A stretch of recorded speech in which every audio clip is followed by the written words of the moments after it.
All right, so remembering the different parts of the baseball. So right here, I like to call these the railroad tracks. Pretty easy to remember. They are nice and close to each other, going just like railroad tracks would be.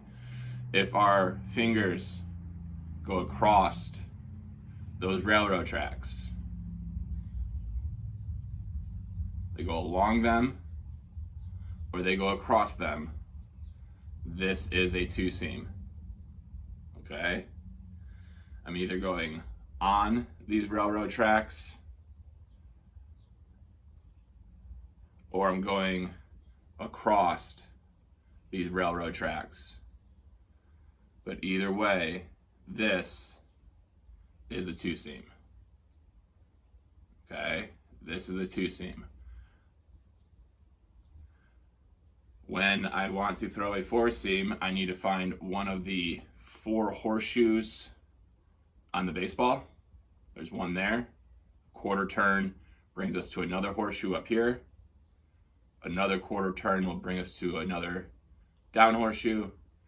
And one final turn will bring us to the fourth horseshoe. So we got two that are down and two that are up.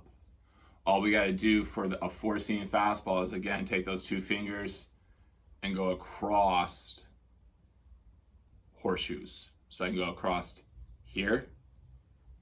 I can go across here. I could go across here. Or I could go across here. Now, more guys than not are going to have the horseshoe, the arc of the horseshoe, facing their throwing arm. So lefties, that arch of the horseshoe is going to my throwing arm. That's the side I put it on. It's going to be a lot more comfortable in our hand this way because of the way that the horseshoe bows out. My middle finger is longer than my index finger, so I can get that seam still. If I do a quarter turn, what we're going to notice in that same position, this middle finger is no longer up against the seam. The index is, but we do have one more quarter turn, and now I got both the index and the middle finger on that seam. And that's why this is the preferred, because it's more comfortable for the guys to throw it because they got two fingertips on seams. Okay, then we move over to this little contraption here, and we need to now think about how, when we throw our four seam, how it should be spinning.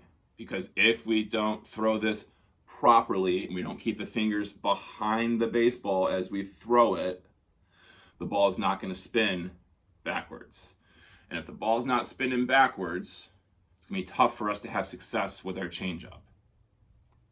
Okay? We got to learn how to throw the baseball through.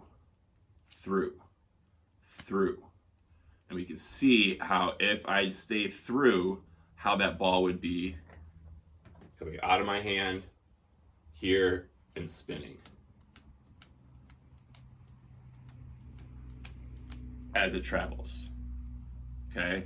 If I go to throw and my fingers get slipped on the side of the ball and I go, now it's spinning like this. This is not what we want. I gotta make sure my fingers stay through that baseball. Through that baseball. Through that baseball. Not getting underneath it. Through it. If we change to this side, we'll see that same thing of needing to stay through it. Through it. Through it. Versus it getting to the side. Now I got this spin. Through it.